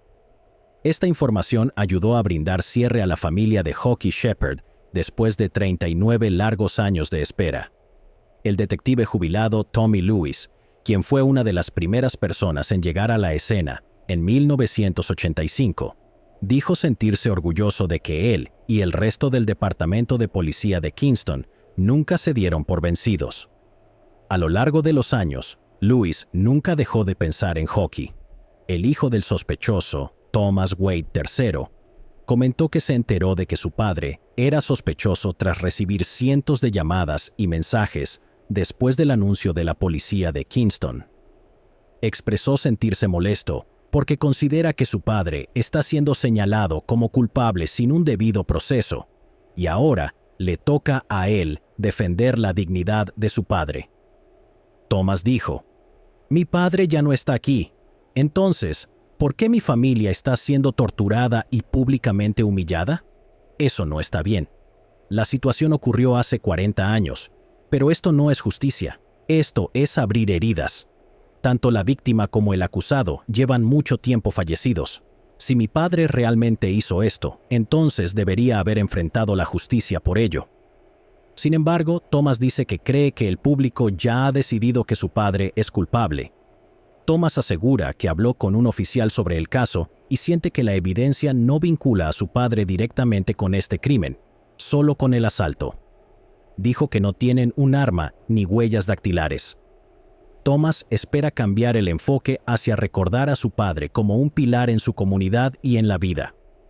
Comentó que su padre era el tipo de hombre que siempre estaba presente para sus hijos y cumplía con sus responsabilidades. La policía de Kingston dijo que no pueden comentar sobre este asunto debido a que la familia ha iniciado acciones legales contra ellos. Gregory Dahl Nickel. En 1972, un soldado del ejército llamado Gregory Dahl Nickel fue fatalmente baleado mientras estaba en una cita, y su acompañante fue secuestrada y agredida. El caso se enfrió como nieve, pero sería resuelto más de 5 décadas después. Gregory, de 21 años, estaba en Bernal, Utah, visitando a su familia por el Día de Acción de Gracias. El 26 de noviembre de 1972, estaba en una cita con una joven de 18 años, cuyo nombre no fue revelado cuando fueron emboscados. Estaban estacionados en un mirador panorámico de la carretera 40, cuando un hombre tocó la ventana, diciendo que había tenido un accidente. Este pidió un aventón para regresar a la ciudad, y cuando Gregory aceptó ayudar, le disparó al menos 3 veces. El sospechoso secuestró el auto de Gregory con la mujer adentro y se reunió con un segundo sospechoso más adelante en la carretera. Ambos condujeron hasta lo que ahora se conoce como el embalse de Brough, donde presuntamente incendiaron el auto de Gregory con él aún adentro. Posteriormente, secuestraron a la mujer y la agredieron sexualmente. Los sospechosos retuvieron a la mujer contra su voluntad durante varias horas antes de liberarla al este de la ciudad de Duchesne, donde ella encontró ayuda y se recolectó ADN. La acompañante de Gregory le contó a la oficina del sheriff lo que sucedió esa noche. Según su relato, Gregory intentó protegerla del ataque, creyendo que algunos de los disparos también estaban dirigidos a ella. Ella recordó que los sospechosos claramente habían acabado con la vida de Gregory. No sabía quiénes eran, y los detectives tardaron décadas en identificar a los responsables. Durante años, el entonces sheriff del condado de Uintah, Arden Stewart, investigó el caso, pero no logró identificar o localizar a los sospechosos, y el caso quedó sin resolver. En 2019, la oficina del sheriff presentó nuevamente las pruebas recolectadas en 1972 al Laboratorio Criminalístico del estado de Utah, incluyendo el ADN recolectado en el hospital donde atendieron a la acompañante de Gregory tras el ataque. Luego, en 2022, durante el 50 aniversario del asesinato de Gregory, la oficina del sheriff anunció que, mediante pruebas de ADN, Daniel Arthur Bell fue identificado como uno de los 2 hombres involucrados en el caso. Sin embargo, Bell nunca fue arrestado porque falleció en 2019 a la edad de 88 años. A pesar de esto, los detectives creían que el segundo sospechoso, más joven, aún estaba vivo y continuaron con la investigación. Cuando Bell fue identificado como sospechoso, los detectives hablaron con su viuda y supieron que antes de su fallecimiento, Bell había sido condenado por agresión en Oregón en 1987. Además, se descubrió que un amigo suyo, llamado Gene, había estado involucrado en una agresión en Washington. Según los documentos, Bell no había visto a Gene desde los años 80 o 90. Luego, las autoridades respondieron a un llamado no relacionado en la residencia de Darrell Eugene Choate y obtuvieron una muestra de ADN. Esta fue comparada con la muestra de ADN del sospechoso desconocido en el caso sin resolver de Utah. Según los documentos presentados, las pruebas de ADN revelaron que Choate coincide directamente con uno de los sospechosos responsables del asesinato de Gregory Dahl Nickel y la agresión a la mujer que lo acompañaba en su cita.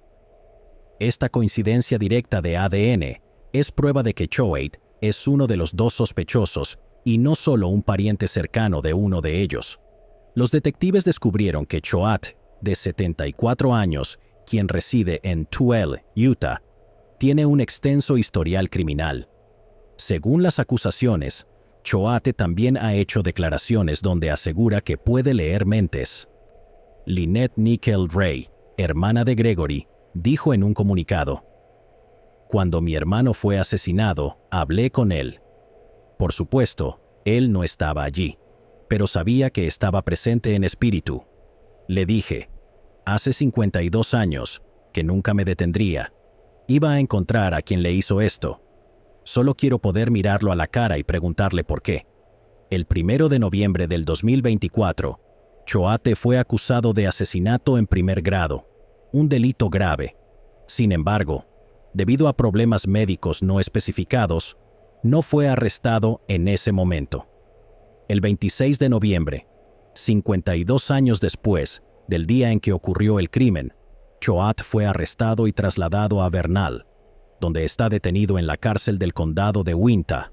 Sonia Charles. En el tranquilo pueblo de Jeanerette, Luisiana, una fría mañana de enero de 1994, trajo consigo un descubrimiento desgarrador. Detrás de un lavado de autos local, se encontró a una recién nacida abandonada dentro de un basurero de metal. Su corta vida terminó antes de que realmente pudiera comenzar. Durante años, la niña permaneció sin nombre, conocida únicamente como Baby Jane Doe. El misterio que rodeaba su trágico final se fue enfriando con el tiempo, pero tras 25 años de silencio, un avance inesperado salió a la luz, desvelando los secretos del pasado. Era una mañana ordinaria y fría, el 24 de enero de 1994, cuando Bob Fontano, dueño del lavado de autos Bob en Jeanerette, Luisiana, hizo un hallazgo impactante. Mientras sacaba la basura, algo llamó su atención: un tambor metálico de 55 galones detrás del lavado. La curiosidad se convirtió en horror cuando miró dentro y vio la diminuta forma sin vida de una recién nacida.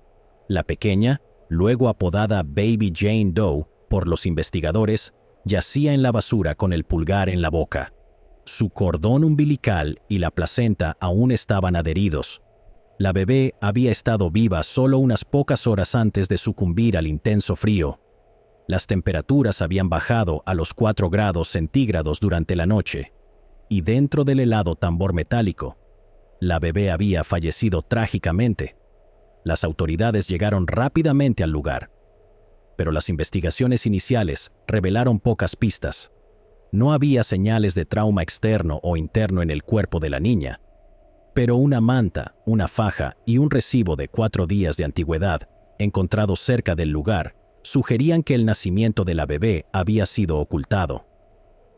A pesar de los esfuerzos extensos de las fuerzas del orden locales, incluyendo la promesa del jefe de policía interino, Kerry Davis, de encontrar a la madre, el caso pronto se enfrió. Las pistas se desvanecieron y la tecnología de ADN de la época no podía proporcionar respuestas definitivas. El funeral de Baby Jane Doe reunió a cientos de dolientes de Jeanerette que se unieron para honrar a la bebé, a quien consideraban suya.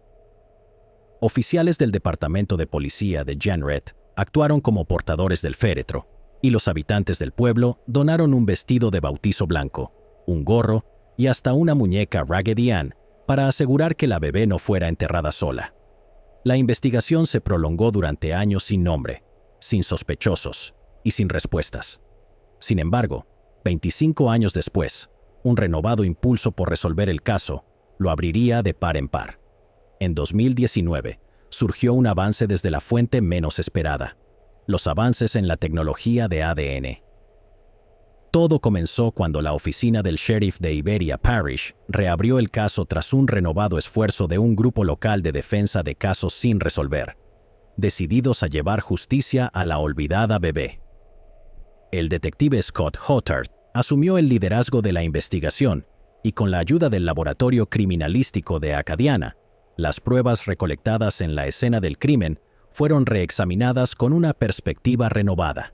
Esta vez, un análisis de ADN de vanguardia permitió desarrollar un perfil que había sido imposible obtener décadas atrás. A través de CODIS, se identificó una coincidencia familiar, y por primera vez en 25 años, surgió un nuevo sospechoso. Tras una investigación adicional, el detective Hotard rastreó el ADN hasta una mujer llamada Sonia Charles, una residente de 50 años de New Iberia. Se obtuvo una muestra de ADN de Charles y, cuando los resultados del laboratorio confirmaron la coincidencia, la verdad salió a la luz. Sonia Charles era la madre de Baby Jane Doe. Después de su arresto en 2019, Charles fue acusada de homicidio en primer grado por abandonar a su hija recién nacida en un basurero en 1994, lo que llevó a la trágica muerte de la bebé por hipotermia. A medida que la noticia del arresto se propagaba, la comunidad, que durante mucho tiempo había lamentado el trágico final de la bebé, quedó conmocionada una vez más.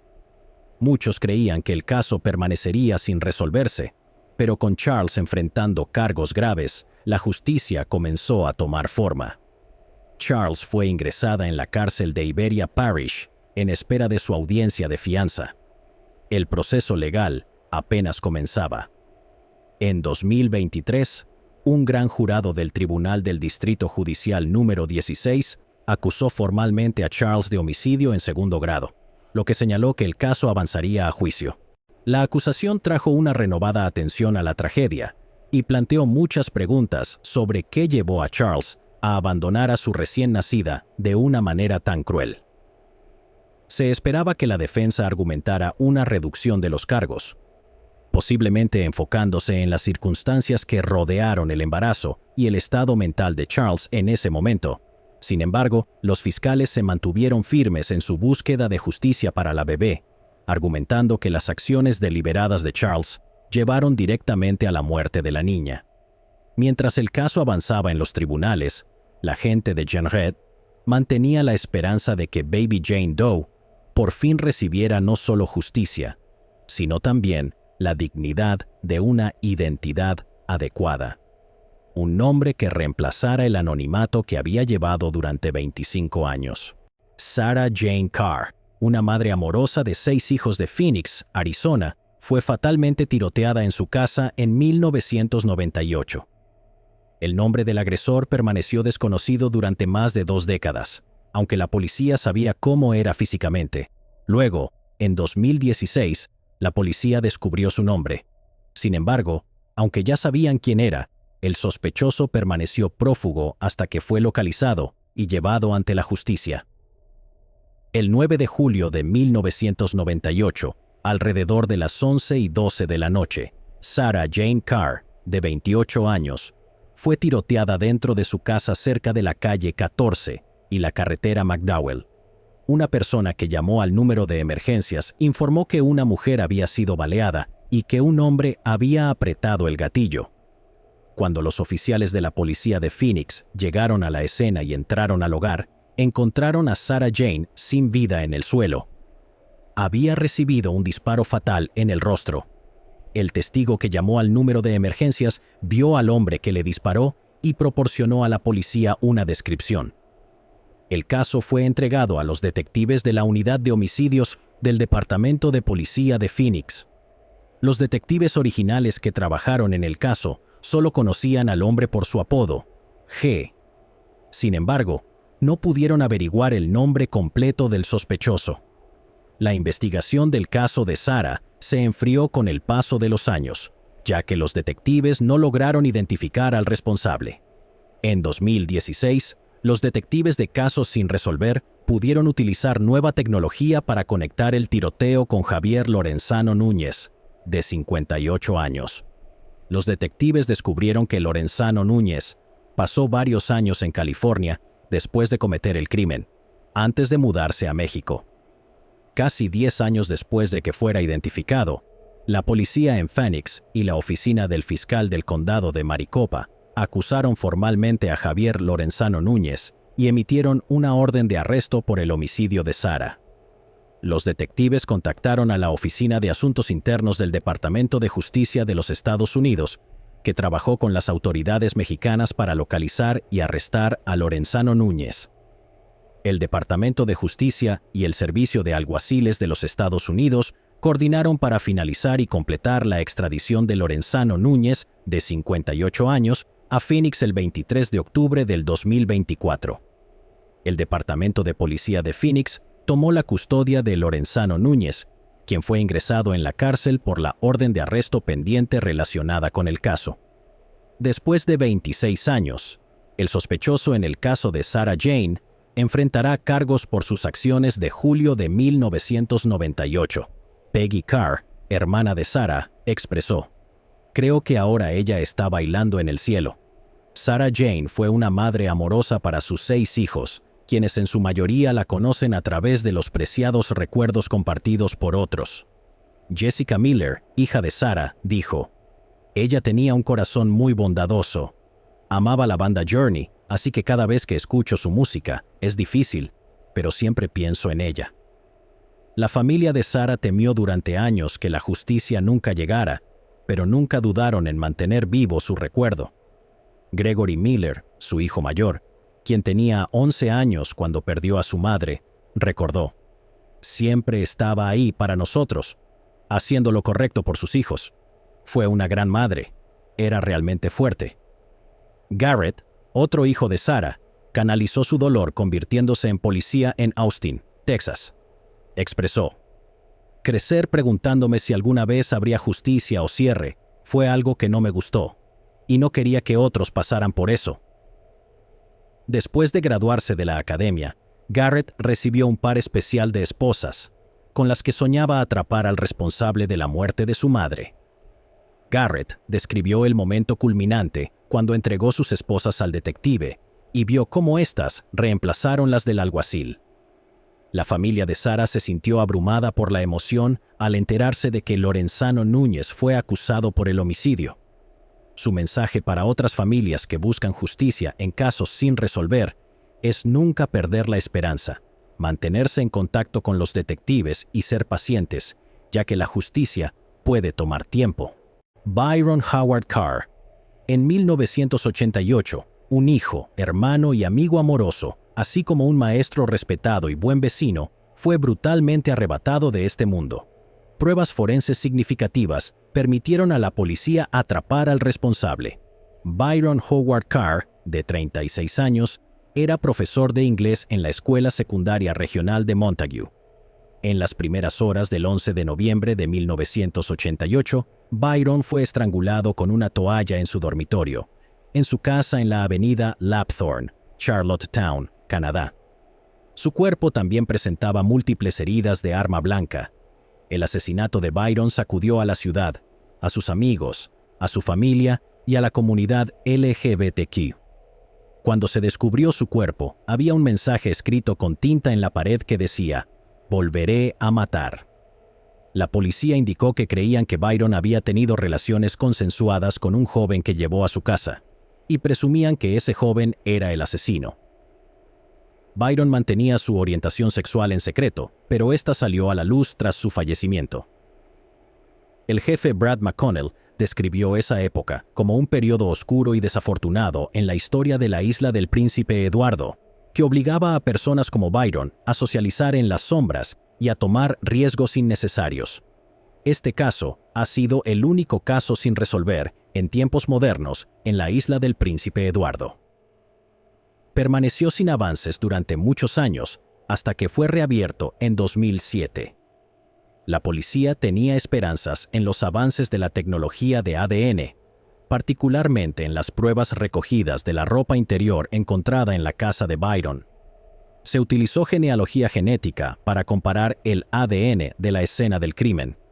El jefe McConnell explicó: "Combinando los avances en ADN con el trabajo de genealogía genética, pudimos identificar a uno de los individuos asociados con los perfiles encontrados en la escena del crimen. A través de eso, identificamos a Todd Joseph Gallant como el donante de la evidencia que creemos fue depositada por el individuo que estuvo con Byron". El jefe de policía señaló que encontrar una coincidencia genética puede ser un proceso arduo. Implica recolectar muestras de ADN de los elementos de la escena del crimen, generar un perfil genético y luego cargar ese perfil a través de un mecanismo de aplicación de la ley en sitios web de genealogía como Family Tree DNA y GEDmatch. Esto puede llevar a una coincidencia de ADN familiar con otras muestras registradas en esos sitios. La policía de Charlottetown recibió asistencia del grupo forense Windham y del equipo de genealogía genética investigativa Convergence durante la investigación del caso de Byron. El jefe McConnell indicó que Gallant tiene antecedentes penales en Canadá, Texas y Arkansas. Previamente, había sido condenado por allanamiento y entrada ilegal en la isla del Príncipe Eduardo en 1987, solo un año antes del trágico asesinato de Byron. Según la policía, Gallant abandonó la isla después de 1988 y regresó solo en 2022. Las autoridades están trabajando con otras agencias para determinar una línea de tiempo de los movimientos de Gallant en los últimos 35 años. Todd Joseph Gallant, de 56 años, también conocido como Todd Joseph Irving, fue arrestado el 25 de enero del 2024, alrededor de las 11 de la mañana con 55 minutos. Gallant, residente de la isla del Príncipe Eduardo, fue acusado de un cargo de homicidio en primer grado y un cargo de interferencia con restos humanos. Gallant tenía 21 años en el momento del brutal asesinato de Byron. La policía también arrestó a un segundo sospechoso esa misma semana, pero posteriormente fue liberado. La investigación continuó para determinar si tuvo alguna participación en el caso. Cuando se le preguntó al jefe McConnell si creía que el caso era un crimen de odio, respondió: "Esa es una respuesta que todos queremos saber. La nota sensacional encontrada en la escena del crimen sugeriría que lo fue. La familia de Byron solo desea conocer la verdad, sin importar cuál sea, sobre por qué su vida fue arrebatada de manera tan cruel. ¿Fue solo un crimen de odio o hubo otros factores involucrados?", se preguntan. Han sido 35 largos años de preguntas sin respuesta y de no saber quién fue el responsable. La familia de Byron lamenta que el caso haya tardado tanto en avanzar, ya que los padres de Byron fallecieron sin conocer la verdad sobre lo que le ocurrió a su hijo. Su hermano, John Carr, agradeció a la policía y a los ciudadanos por su arduo trabajo y dedicación al caso de Byron. Gallant se declaró inocente del homicidio de Byron en una corte de la isla del Príncipe Eduardo. El caso se pospuso varias veces para que los abogados pudieran recibir las pruebas. El abogado de Gallant, Chris Montigny, se presentó en su representación en la corte el 4 de julio del 2024. Su abogado renunció a la necesidad de una audiencia preliminar, un procedimiento judicial para determinar si hay suficientes pruebas para llevar el caso a juicio. Este fue el octavo llamado del caso de Gallant ante la corte desde su arresto en enero. Gallant regresará a la corte el 10 de diciembre. Amber Lynn Jenkins García. El cuerpo de Amber Lynn Jenkins. García fue descubierto hace casi 26 años, cerca de una zona boscosa en Morgan City, Luisiana, en 1998. Aproximadamente al mismo tiempo, se encontró el cuerpo de otra mujer. El responsable del crimen contra la segunda víctima ya ha sido sentenciado. Sin embargo, la persona responsable por la muerte de Amber permaneció desconocida durante muchos años, hasta que se estableció una conexión entre ambos casos. El 8 de octubre de 1998, el Departamento de Policía de Morgan City respondió a un llamado en la carretera Youngs acerca de un cuerpo que había sido descubierto detrás del Parque Youngs, cerca de una zona boscosa. Cuando los oficiales llegaron al lugar, encontraron el cuerpo de Amber Lynn Jenkins García. La investigación comenzó con la División de Detectives del Departamento de Policía de Morgan City, quienes determinaron que la causa del fallecimiento de Amber fue un homicidio. Durante el curso de la investigación, los investigadores recolectaron múltiples evidencias que fueron analizadas por especialistas en criminalística. A medida que la investigación avanzaba, la información y las pistas se enfriaron, y los investigadores no pudieron determinar quién era el responsable de la muerte de Amber. Más tarde, ese mismo año, el 25 de diciembre de 1998, los investigadores del Departamento de Policía de Morgan City respondieron a un llamado en la calle Duke relacionado con el cuerpo de otra víctima femenina que había sido encontrado.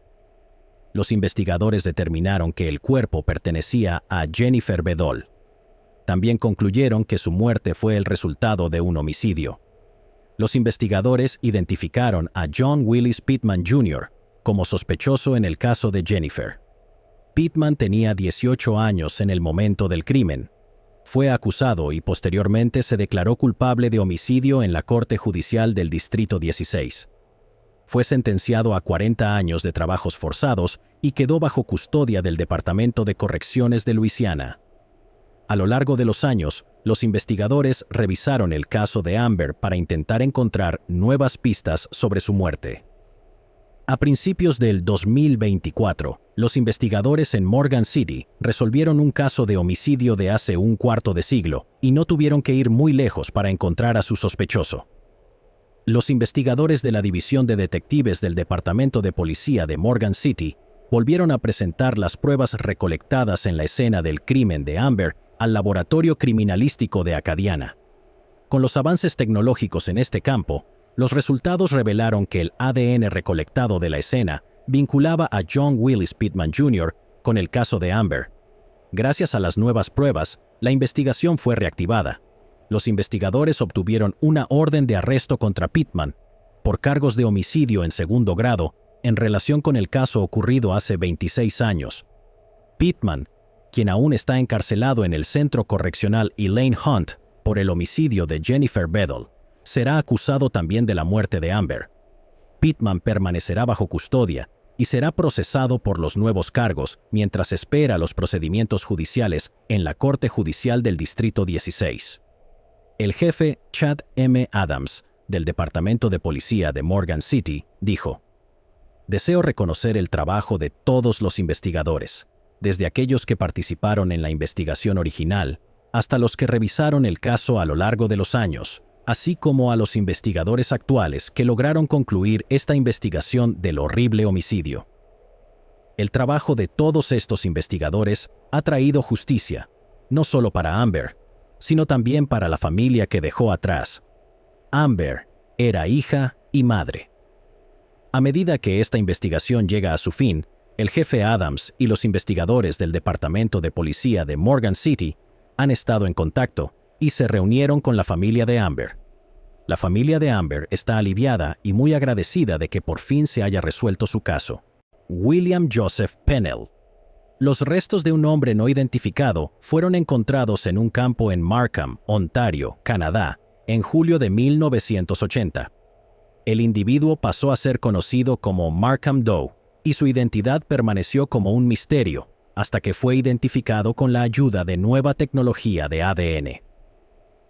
En julio de 1980 se hizo el escalofriante descubrimiento de los restos de un individuo no identificado al costado de la 11ª concesión entre la Avenida 14 y la Avenida Steeles en Markham, Ontario, Canadá.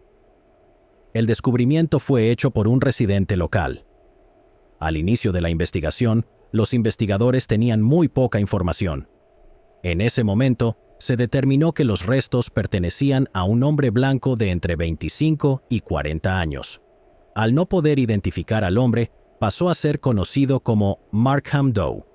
El largo retraso en descubrir la identidad del hombre se debió al estado del cuerpo cuando fue encontrado. El cuerpo estaba muy descompuesto y no había ninguna posibilidad de obtener una identificación física. Markham Doe pesaba aproximadamente entre 45 y 54 kilogramos. Medía 1,68 centímetros de altura y tenía cabello castaño oscuro de longitud media. La investigación sobre la identidad de Markham Doe fue dirigida por la Policía Regional de York. Los restos de Markham Doe fueron enterrados en el cementerio Mount Pleasant. Cuando en 2007 la Unidad de Casos No Resueltos de la Policía Regional de York realizó una exhumación para desarrollar una reconstrucción facial, también se obtuvo evidencia esquelética con el propósito de realizar pruebas de ADN. Un año después, se desarrolló un perfil tradicional de ADN que se cargó en la Base de Datos Nacional de ADN, pero no hubo coincidencias con individuos conocidos. En junio del 2022, la Policía Regional de York se asoció con Othram. La evidencia forense fue enviada al laboratorio de Othram, y los científicos de Othram lograron desarrollar un extracto adecuado de ADN de Markham Doe. Luego utilizaron secuenciación genómica de grado forense para construir un perfil completo de ADN para el individuo. Este perfil fue devuelto a los investigadores de la Policía Regional de York para realizar una búsqueda de genealogía genética forense. Esta búsqueda permitió desarrollar nuevas pistas en el caso, lo que facilitó una investigación de seguimiento que llevó a posibles familiares del Markham Doe. El 3 de abril del 2023, Markham Doe fue identificado como William Joseph Pennell, de 26 años, de Toronto, Ontario. Joseph nunca había sido reportado como desaparecido a lo largo de los años. En noviembre del 2024, los detectives anunciaron lo que descubrieron durante su investigación adicional. William había estado en prisión por diversos delitos, incluidos robo a mano armada, que cometió mientras estaba en libertad condicional. Debido a que violó su libertad condicional, fue devuelto al instituto Collins Bay en Kingston. Allí, le dijo a su oficial de caso que había otras 2 personas involucradas en el robo a mano armada de una tienda de Brampton Becker. William admitió su participación en el crimen, pero se negó a identificar a sus cómplices. Les dijo a sus oficiales del caso que, si lo hacía, su vida estaría en peligro. Fue condenado por el robo de Becker en abril de 1980. 2 meses después, escapó de prisión.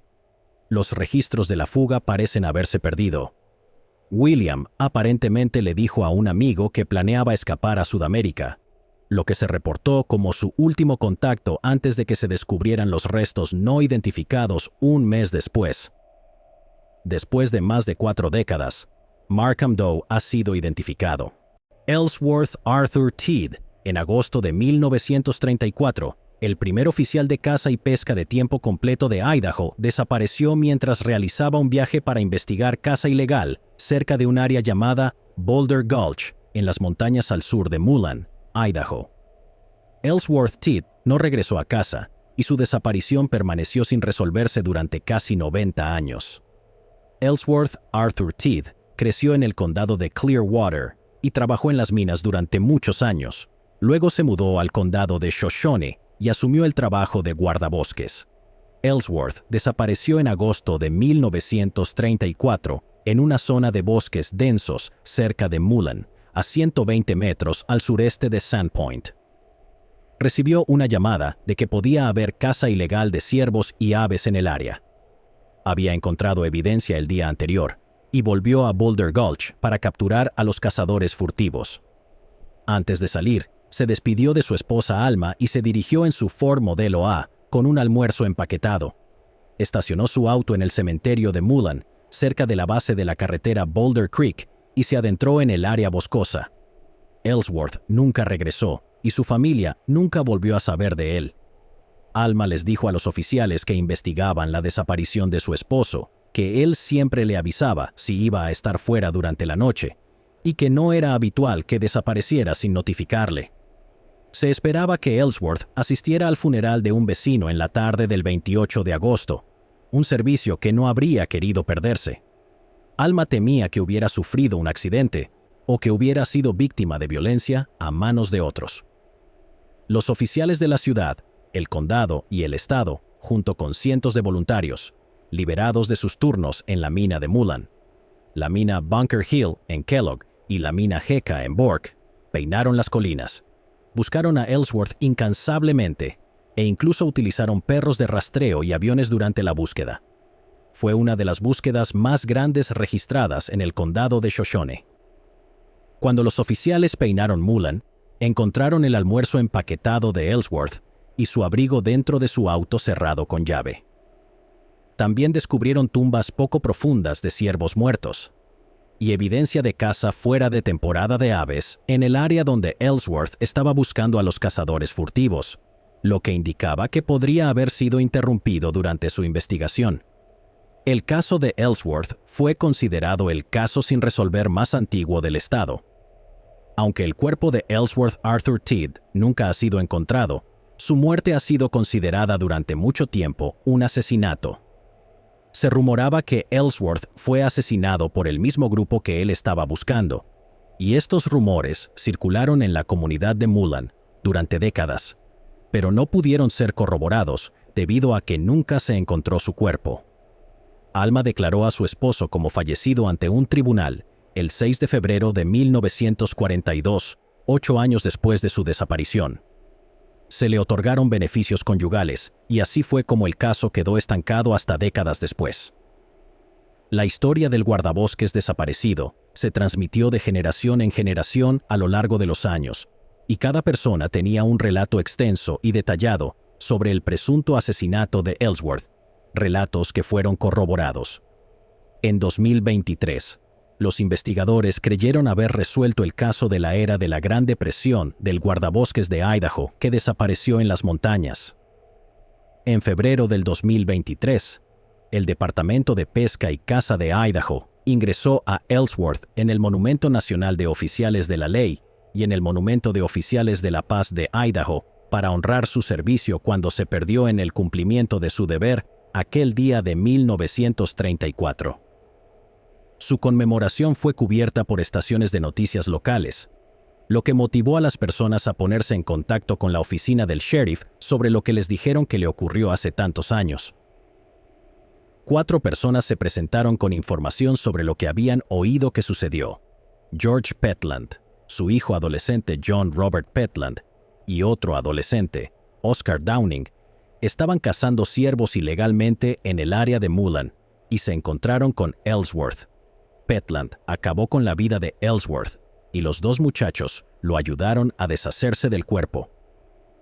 El capitán Seth Green, del departamento del sheriff del condado de Shoshone, dijo en una declaración en febrero del 2024, «Fuimos a verificar los árboles genealógicos de las personas, todos dieron entrevistas y según ellos, el sospechoso les contó a las personas y la historia se transmitió.